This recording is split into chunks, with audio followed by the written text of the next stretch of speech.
The air inside the temple was thick with incense, the scent of sage and myrrh lingering in the dim light. The crowd outside murmured anxiously, waiting for any news about the oracle. In the main chamber, the high priestess knelt beside the oracle's bed, her hands clasped into silent prayer.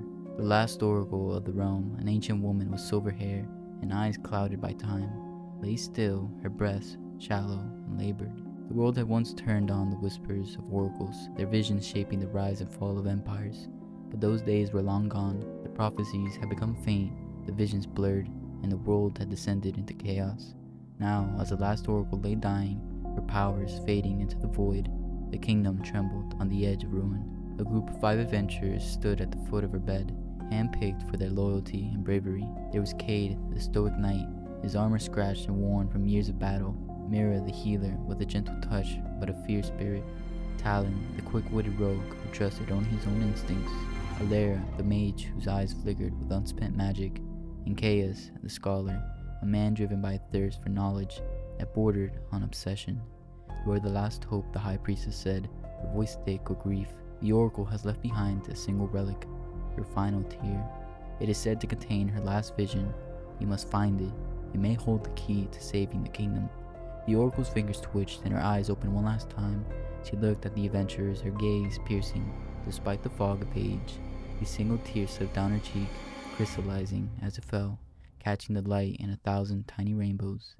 "The tear," she whispered, her voice barely audible. "It holds the truth, the end, or the beginning." With a final breath, the oracle's body went still, the room falling into a heavy silence. The high priestess gently took the tear, holding it up for the adventurers to see. It was no larger than a drop of dew, but it shimmered with a strange ethereal glow. "We must go," the high priestess said, her voice urgent now. "Take the tear to the well of echoes, where visions are revealed. It is the only place where its truth can be revealed." The group exchanged uneasy glances. They had come seeking guidance, prophecy, to save their crumbling kingdom, but the fear in the oracle's final words sent a shiver down their spines. "What if the vision isn't what we hope for?" Alera asked softly. "Then we face it," Cade replied, his jaw set in determination. "We owe it to the kingdom to try." With the tears secured in a small velvet pouch, the adventurers turned and left the temple, stepping out into the cold dawn air. The journey ahead was uncertain, but they had no choice. They had to uncover the oracle's last vision, even if it was not the one they had hoped for. The wind howled through the mountain pass as the group made their way along the narrow trail. The sun had dipped below the horizon, casting long shadows that danced in the flickering light of their torches. They had traveled for days, driven by a sense of urgency that none of them dared to voice aloud. The fate of the kingdom weighed heavy on the shoulders, and the oracle's tears seemed to pulse with its own heartbeat, as if it were alive. Cade led the way, his sword clinking against his armor with each step. Behind him, Mir kept a close watch on Talon, who scouted ahead, his movements silent and fluid. Alera and Casus walked together, the mage's staff glowing softly to light their path. "We should reach the Well of Echoes by tomorrow," Alera said, her voice filled with both anticipation and dread. "It's said that the well shows not just visions, but the deepest truths of the heart." "And if the vision shows us nothing?" Mir asked, her tone tinged with worry. "What then?" Casus adjusted his glasses, peering at the pouch that held the oracle's tear. "The oracle left us this for a reason," he said. "She must have seen something. It is up to us to find out what." Talon returned from the front of the group, his expression unusually serious. "There's a clearing up ahead," he said quietly. "We should rest for the night." They set up camp quickly, the fire crackling as the night deepened. They ate in silence, the flickering flame casting shadows on their faces. Alera pulled out the patch, holding the tear up to the light. It refracted the fire's glow, sending small rainbows dancing across the ground. "It's beautiful," she whispered. "But dangerous," Cade added, his eyes fixed on the tear. "The oracle's last vision could change everything. We must be prepared for whatever it shows." Mia wrapped her cloak tighter around herself, glancing at the others. "Do you ever wonder why she shed this tear?" she asked. "Was it from fear, sorrow, regret?" Casus looked up from his book, a faraway look in his eyes. Or perhaps she wept because she saw the end. The words hung in the air, heavy and ominous. No one spoke after that, the silence broken only by the crackle of the fire and the distant howl of wolves. As the others drifted off to sleep, Alera stayed awake, staring into the flames. She held the tear in her hand, feeling the cool surface against her skin. For a moment she thought she saw something move within it, a flash of darkness. like a shadow passing behind glass. She shivered, closing her hand around the tear. Whatever lay within, it was not a message of hope. It felt more like a warning. Tomorrow they would reach the world of echoes, and then the truth would be revealed. By the time they reached the world of echoes, the sun was high in the sky, casting long beams of light that pierced through the dense forest. The well sat in the center of a small clearing, its stone walls covered in moss and ivy. The air was thick with an unnatural stillness, as if the trees themselves were holding their breath. The group approached cautiously, their footsteps muffled by the soft earth. Alara held the pouch tightly, the oracle's tear feeling heavier in her hand than it had before. Kate stepped forward first, peering over the edge of the well. Inside, the water was still and dark, like polished obsidian. "This is it," Cases said, his voice hushed with reverence. "The well of echoes. It is said to reveal visions of the past, present, and future. The oracle's final tear will show us what we saw." Alara nodded, her heart pounding in her chest. She took a deep breath and pulled the tear from the pouch, holding it up for the others to see. It shimmered in the sunlight, casting tiny rainbows that seemed almost out of place in the somber atmosphere. "Are we ready for this?" Mir asked, her voice trembling. "We have no choice," Kate said firmly. "Whatever the vision shows us, we must face it." Alara knelt by the water's edge, the tear resting delicately in her palm. She glanced back at the others one last time, searching their faces for any sign of doubt. They all nodded, their expressions a mixture of fear and determination. With a steady hand, she dropped the tear into the water. The moment it touched the surface, the water rippled, spreading out into concentric circles. A faint glow began to emanate from the well, casting an eerie light that danced across their faces. They leaned closer, peering into the depths as the ripples stilled and a vision began to take shape.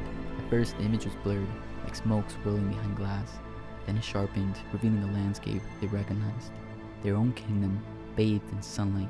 It looked peaceful, prosperous, but as they watched, the sky darkened and a shadow crept across the land.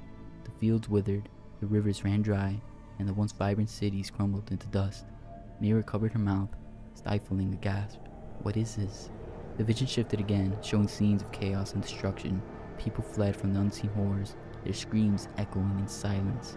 Flames consumed the forest, turning the night sky red with smoke. The ground cracked open, swallowing entire villages whole. Alara's hand flew to her chest. This is the end. The final image was the most haunting of all. The oracle herself, standing on a desolate cliff, her face streaked with tears. Her eyes were filled with sorrow, her hand reaching out as if to comfort a child she could never touch. The water stilled once more, the vision fading into darkness. The group was left staring into the black, their breaths shallow, hearts pounding in their chests. "It wasn't a prophecy of hope," Talon whispered, his voice hoarse. "It was a warning." Cases sank to his knees, his face ashen. She foresaw the end of everything. That's why she wept.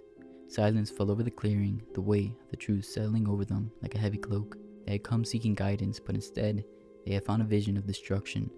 And now, they had to decide what to do with it.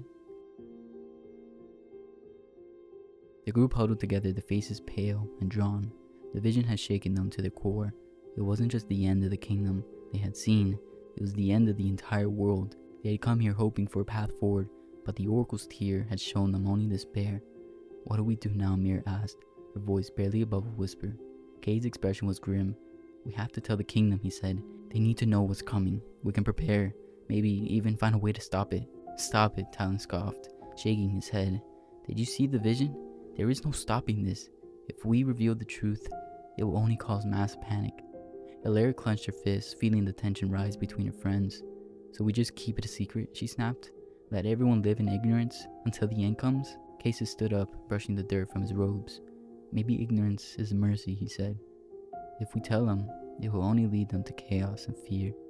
The oracle shed her tear out of sorrow, not to guide us, but to mourn what she saw. Perhaps she meant for us to keep this burden to ourselves. Kate turned away, his jaw clenched. "We have a duty to this kingdom. We can't make this decision for everyone." Mir stepped forward, placing a hand on his arm. "And what if Cases is right?" she asked. "What if the oracle wanted us to protect the people from the truth, to let them live in peace for as long as they can?" Alara's eyes filled with tears. "I don't know if I can live with this," she whispered, "knowing what's coming and doing nothing." Cases looked at her, his expression softening. "We may not have the power to change the future, Alara, but we can decide how we face it." The group fell silent, each of them lost in their own thoughts. The sun was setting now, casting long shadows over the clearing.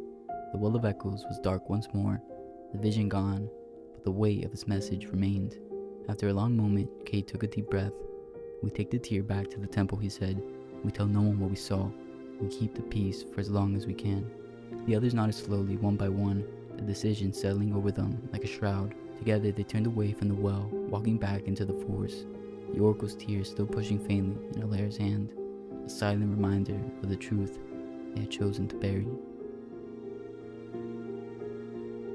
The journey back to the kingdom felt heavier than the path they had taken before. The forest, once filled with the chirping of birds and the rustle of leaves, seemed muted now, as if it shared in their silent grief.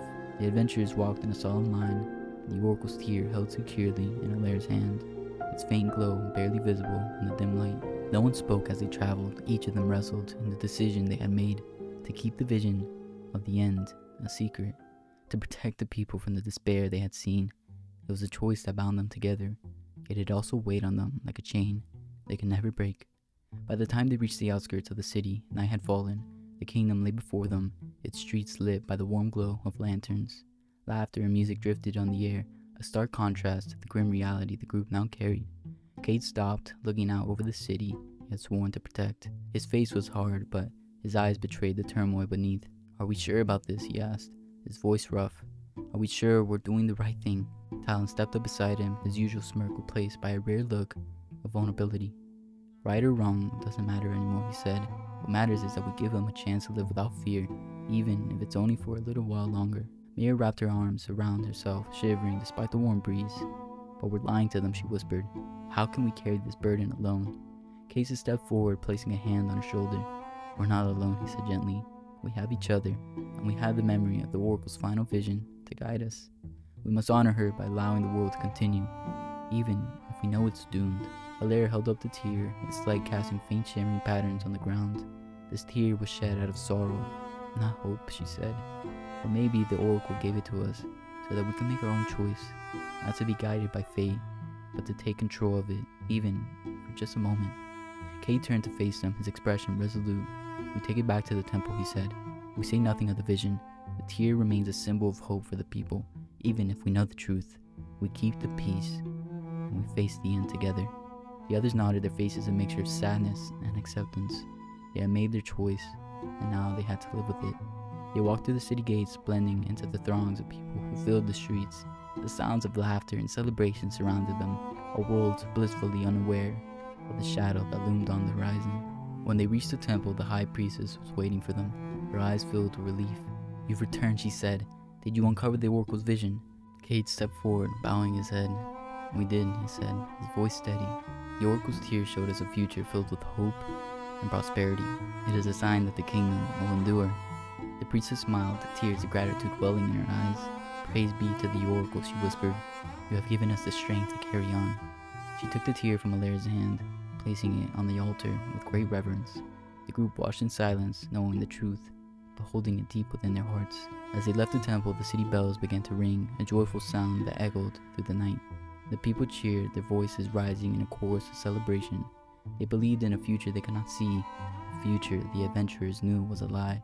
But as they stood together, looking out over the kingdom, they had chosen to protect the sense of peace that settled over them. They had made their choice, not out of deceit, but out of love. Alaire turned to the others, her eyes filled with unshed tears. "We've given them a gift," she said. "Time, even if it's fleeting." Cade nodded, placing a hand on her shoulder. "When we face the end together," he said, "not as heroes or prophets, but as friends." They stood there for a long moment, watching the city they had fought to protect, the stars above shining brightly in the clear night sky. The end would come as the Oracle had seen, but for now the world continued to turn, and the people continued to dream, unaware of the darkness waiting at the edge of time. And the adventurers, bound by the shared choice, found comfort in the silence of their secret, knowing that they had given the kingdom one final, beautiful lie.